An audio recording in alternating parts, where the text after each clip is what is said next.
May mga iba't ibang reaksyon ang taong bayan.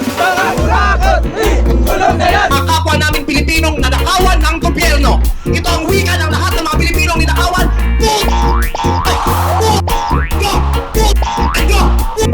Yan, tungkol dito sa nagkarong botohan kahapon diyan sa plenary sa Senado. Ito ay tungkol doon sa resolusyon na inihain ng mga supporters ni Digong Duterte para sa house arrest na ipinopropose nila sa ICC. So, ang pinakamalaking question dito at maraming nag-react, meron ditong iba't ibang level ng disgust, meron namang nakaintindi at meron naman talagang nagalit. Ito ay yung pagboto ni Ping Lacson dito sa resolusyon na to. Ganito po yan. Sa akin kasi, kung ako ang isang politician na nasa katayuan ni Senator Ping Lacson, baka gawin ko rin yung ginawa niya. Alam niyo ba kung bakit? Alam niya naman na itong resolution na to ay walang mararating. Alam niya naman na itong ICC ay hindi makikinig kahit na sinong Poncio Pilato ang maghain ng resolution na sinasabing gusto naming itong si Digong Duterte ay mailagay sa house arrest. Wala pong pakikinggan ang ICC. Hindi makikinig yan sa Senado kahit na sa presidente pa ng Pilipinas. Yan ang isang kadahilanan. Kaya itong si Senator Ping Lacson, para sa aking sariling pag-iisip o sa aking sariling opinion, instead na magpakita ka ng pagiging emotional, pagiging matigas, pagiging walang puso dun sa isang matanda na nakakulong sa ibang bansa, you might as well show your compassion, your concern sa isang Pilipino na matanda na nakakulong sa ibang bansa. Yun ang nakikita kong stand na ginawa ni Ping Lacson.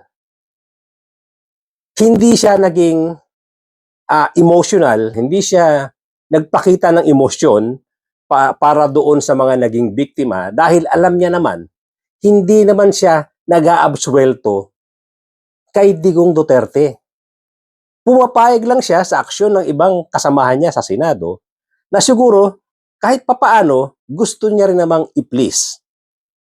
Dahil alam mo na, itong katayuan ngayon na Senator Ping Lacson ay may kabigatan. Mabigat ang hinaharap ni Ping Lacson sa pag-iimbestiga dyan sa Blue Ribbon Committee. At ang nasasagasaan niya nga ay yung mga kasamahan niya. At alam nyo naman na sa mga darating pang araw, madadagdagan ang mga pangalan ng senador na kailangang imbestigahan. At yun na nga, nagiging unpopular na siya doon sa kanyang mga kasamahan, lalong-lalo na doon sa kabilang parte, yung tinatawag nating Duterte Block.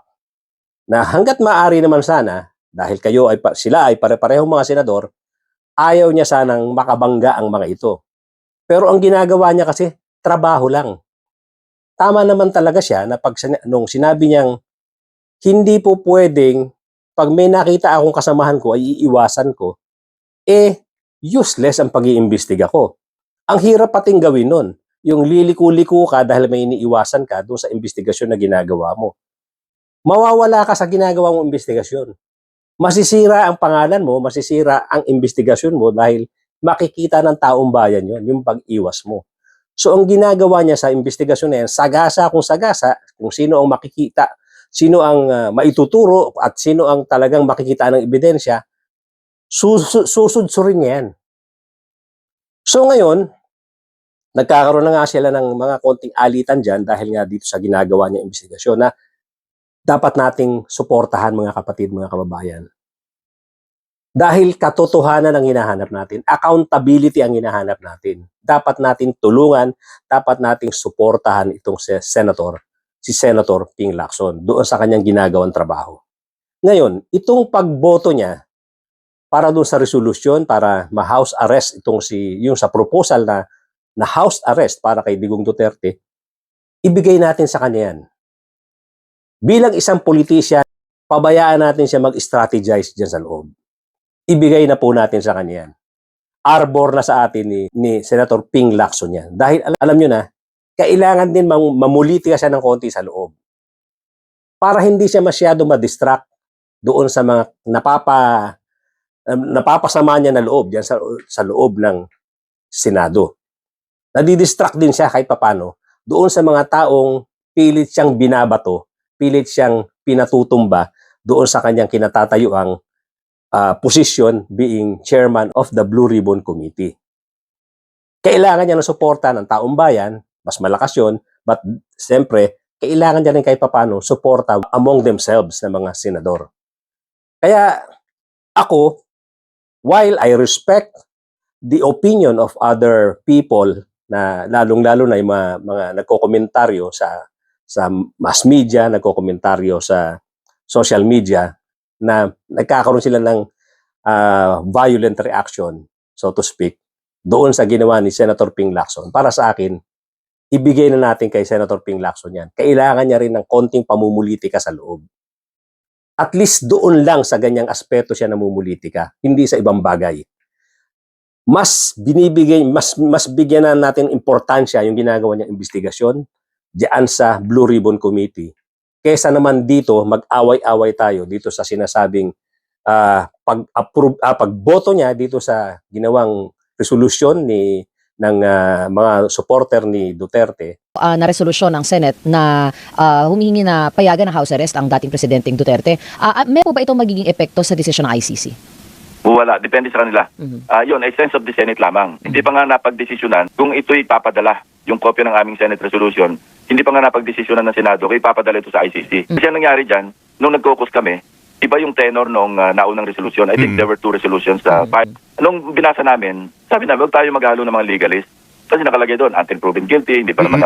Ang napag-usapan namin doon, kung gagawa tayo ng resolution na magpapasa tayo o kaya ipapa-adapt natin, i-confine na lang natin sa purely humanitarian consideration.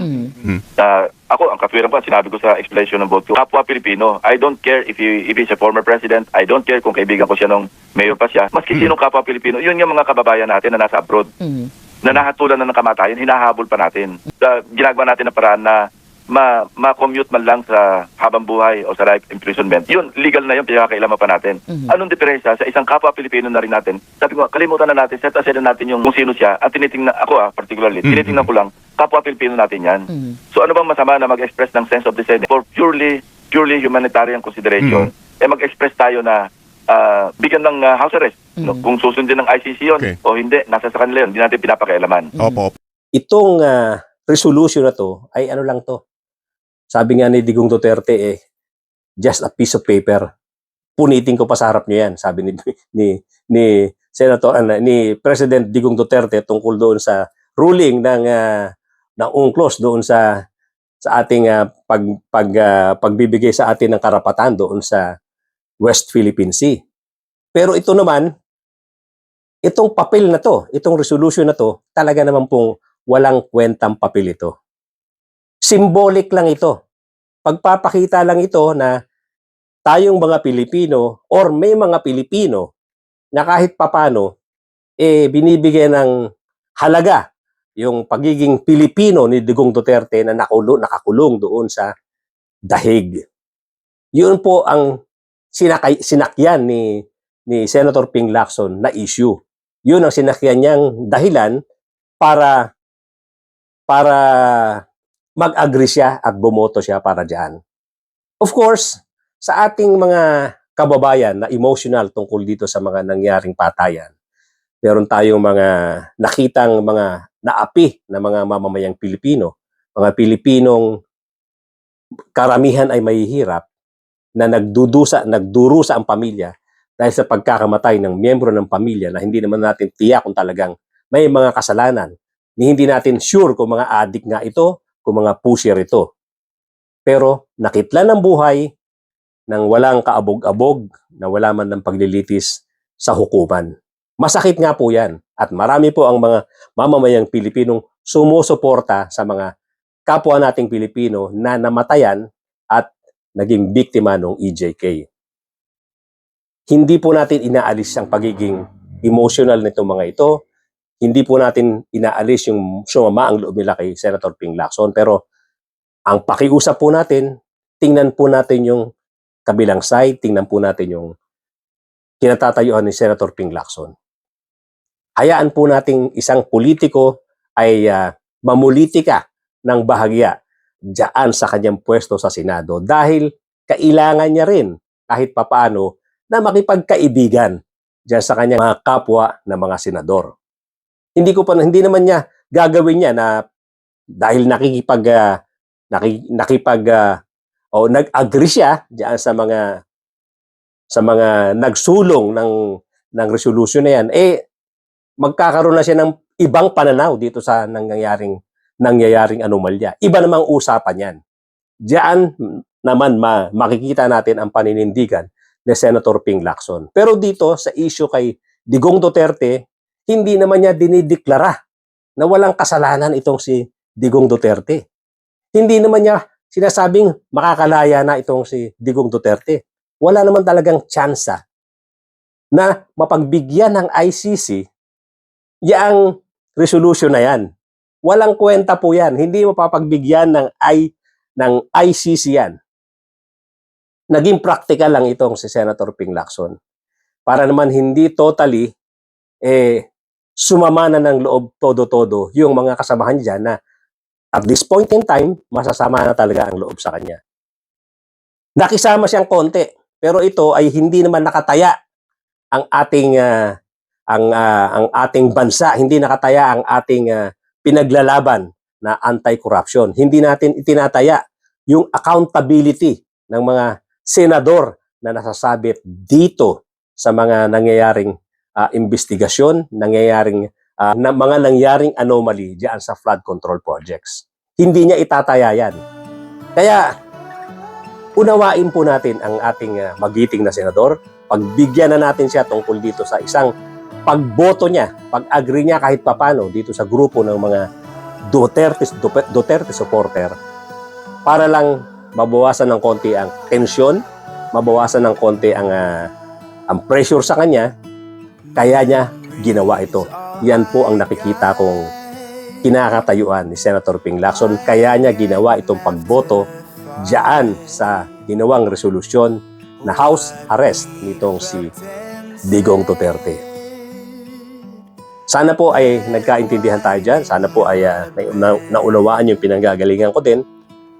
Of course, tayo ay nakikiramay pa rin. Tayo po ay sumusuporta dyan sa mga pamilya ng mga nabiktima ng EJK na yan. At ganun din si Senator Ping Lacson. Nakakatiyak po tayo dyan. Lumalaro lang siya ng isang politiko dyan sa Senado. Hanggang dyan na lang po muna mga kapatid, mga kababayan. Thank you so much for joining me today at doon po sa mga bago lang sa aking channel, kindly subscribe, kindly hit the notification bell, pati na rin po yung like button. Mag-comment po tayo at nang makarating sa mga taong dapat makarinig ng ating mga pinag-uusapan dito.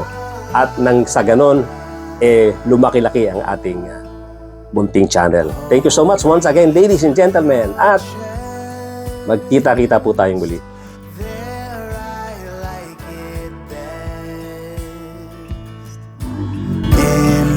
Scattered